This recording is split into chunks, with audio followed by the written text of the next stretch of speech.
Renaissance, and during the first segment she gave us quite a bit of information relative to some of the literature of the Harlem Renaissance.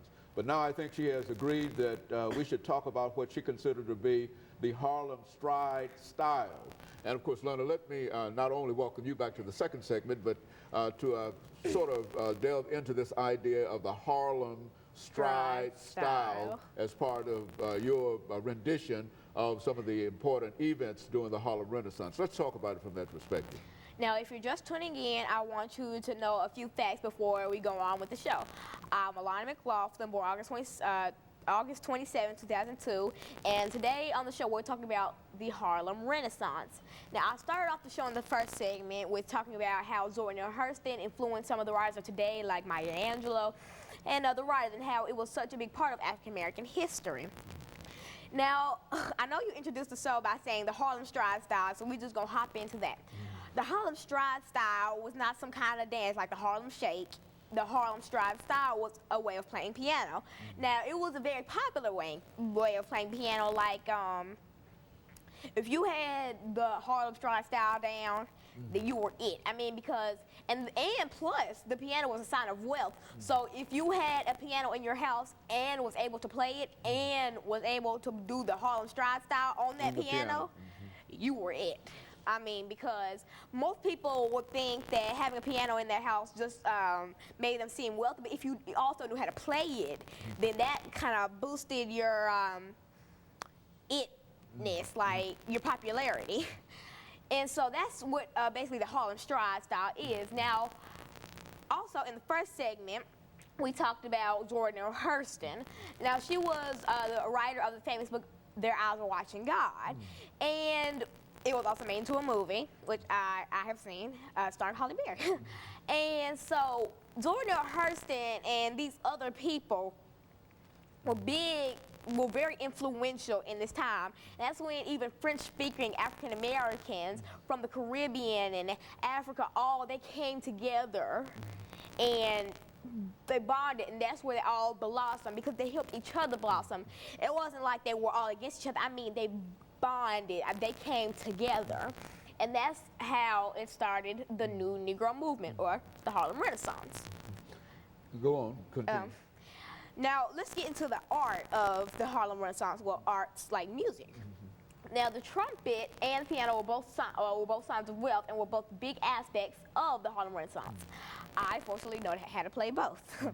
And so, I mean, like, people like Louis Armstrong and all these other people, they all bonded together to create the Harlem Renaissance. It's not all about art, and it's not all about literature, but if I had to say that my favorite part of the my favorite part of the Harlem Renaissance would be, I'd say literature, because no matter how time goes over and over and over, you will always have that literature. And maybe that style of music may die down a little bit, and then it'll just be forgotten. Like, maybe rock music might be forgotten in the next millennium, but then you will always have that literature. Like, you can never get rid of that literature. I mean, because if the more it influences people, then the more books they will write.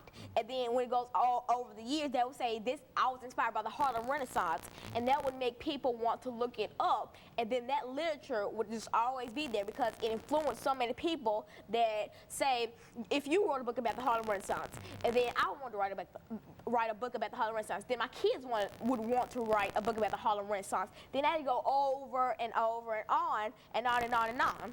And then people would still want to be thinking, what is this Harlem Renaissance stuff that all these people are writing about? And then they'd end up going to Zora Neale Hurston or Maya Angelou, or all these people who were famous writers during the Harlem Renaissance. Well, Alana, now, being in the 5th grade, do you think that most of your classmates have a fairly good idea of what you mean when you talk about the Harlem Renaissance? And if you don't believe that they do, what could be done in order to bring them around to at least seeing your position in reference to the significance of the Harlem Renaissance? I would imagine that many of them might not have ever heard of the Harlem Renaissance. And if I thought that everybody knew about the Harlem Renaissance, and if everybody knew all this stuff, then I wouldn't be here talking about it, because I want to talk about stuff that I want to bring stuff to light.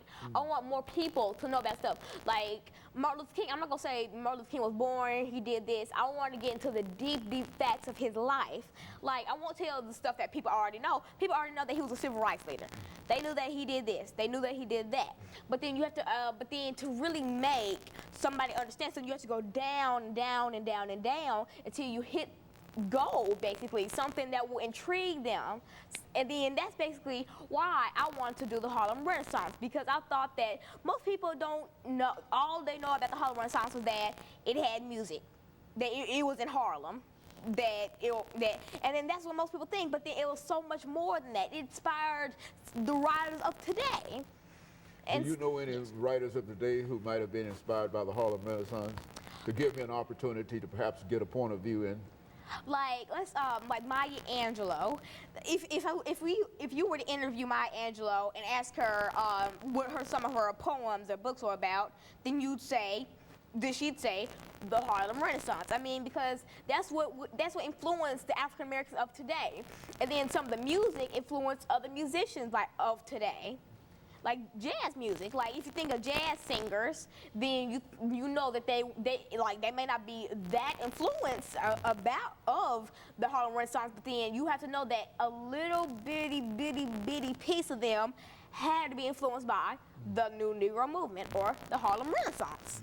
And so this is the new Negro movement that gave Africans the real new name from being what? Colored.